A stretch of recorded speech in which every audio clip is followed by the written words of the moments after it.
చిట్టి కథల పెట్టెకు స్వాగతం. కార్తీక పురాణం 3వ అధ్యాయము. కార్తీక స్నాన మహిమ. బ్రహ్మ రాక్షసులకు ముక్తి కలుగుట. జనక మహారాజా, కార్తీక మాసమున ఏ ఒక్క చిన్న దానము చేసినను అది గొప్ప ప్రభావము గలదై వారికి సకలైశ్వర్యమును కలుగుటయే కాక మరణానంతరము శివ సాన్నిధ్యమును చేరుదురు. కానీ కొంతమంది అస్థిరములైన భోగభాగ్యములు విడవలేక కార్తీక స్నానములు చేయక అవినీతి పరులై భ్రష్టులై సంచరించి కడకు క్షుద్రజన్మలు అనగా కోడి కుక్క పిల్లిగా జన్మింతురు. అధమము కార్తీక మాస శుక్ల పౌర్ణమి రోజు అయినను స్నాన దాన జప దపాదులు చేయకపోవట వలన అనేక చండాలాది జన్మలెత్తి కడకు బ్రహ్మరాక్షసులై పుట్టెదరు. దీనిని గురించి నాకు తెలిసిన ఇతిహాసం ఒక్కటి వినిపించెదను, సపరివారముగా శ్రద్ధగా ఆలకింపుము.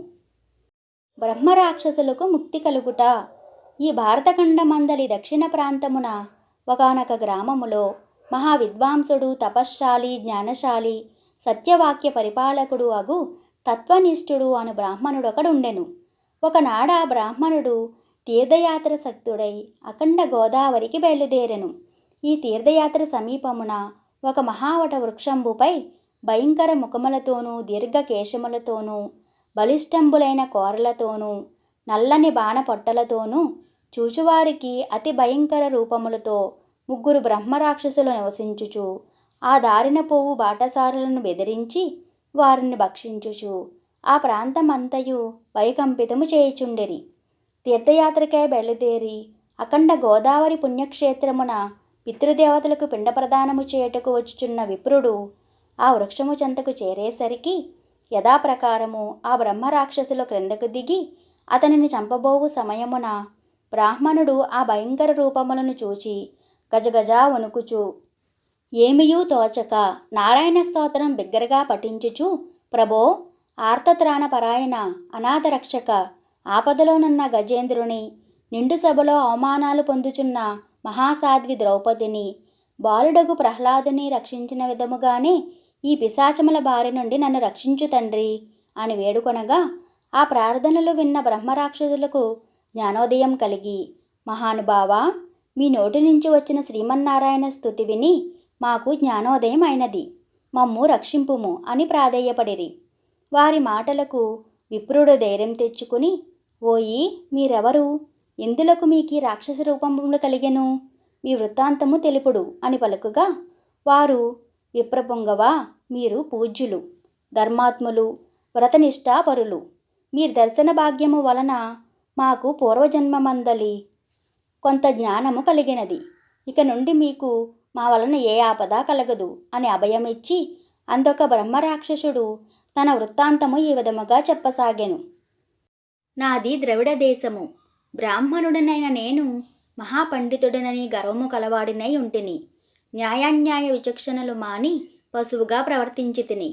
బాటసారుల వద్ద, అమాయకపు ప్రజల వద్ద దౌర్జన్యంగా దానం లాగుకొనుచు దుర్వ్యసనాలతో భార్యాపుత్రాదులను సుఖపెట్టక పండితులను అవమానపరచుచు లోకకంటకుడుగా ఉంటిని. ఎట్లనగా ఒకానొక పండితుడు కార్తీక మాస వ్రతమును యథావిధిగా ఆచరించి భూతతృప్తి కొరకు బ్రాహ్మణ సమర్థన చేయి తలంపుతో పదార్థ సంపాదన నిమిత్తము దగ్గరున్న నగరమునకు బయలుదేరి తిరుగు ప్రయాణములో మా ఇంటికి అతిథిగా వచ్చెను. వచ్చిన పండితుని నేను దూషించి కొట్టి అతని వద్ద ఉన్న ధనము వస్తువులు తీసుకుని ఇంటి నుండి గెంటివేచి తిని. అందుకు ఆ విప్రునకు కోపము వచ్చి, ఓరి నీచుడా, అన్యక్రాంతముగా డబ్బు కూడబెట్టినది చాలక మంచి చెడ్డలు తెలియక తోటి బ్రాహ్మణుడినని కూడా ఆలోచించక కొట్టి తిట్టి వస్తు సామగ్రిని దోచుకుంటివి.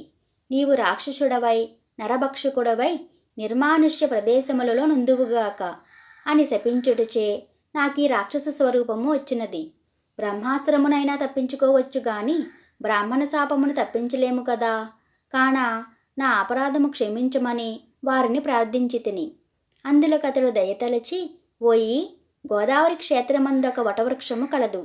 నీవందు నివసించుటచే బ్రాహ్మణుడు వలన పునర్జన్మ నందుదువుగాక అని వెడలిపోయెను. ఆనాటి నుండి నేను ఈ రాక్షస స్వరూపమున నరభక్షణము చేయుచుంటిని.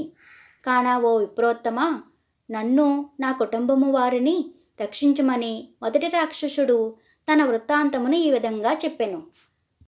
ఇక రెండవ రాక్షసుడు, ఓ ద్విజోత్తమ, నేను కూడా పూర్వజన్మలో బ్రాహ్మణుడనే. నేను నీచుల సహవాసము చేసి తల్లిదండ్రులను బాధించి వారికి తిండి పెట్టక మార్చి అన్నమో రామచంద్ర అనేటట్లు చేసి వారి ఎదుటనే నా భార్యాబిడ్డలతో పంచభక్ష పరమాన్నములతో భుజించెడివాడను. నేను ఎట్టి దాన ధర్మములు చేసి ఎరుగను. నా బంధువులను కూడా హింసించి వారి ధనం అపహరించి రాక్షసుని వలె ప్రవర్తించి తిని, కావున నాకీ రాక్షసత్వము కలిగెను. నన్ని పాప పంకిలము నుండి ఉద్ధరింపుము అని బ్రాహ్మణుని పాదములపై పడి పరిపరి విధములా వేడుకొనెను.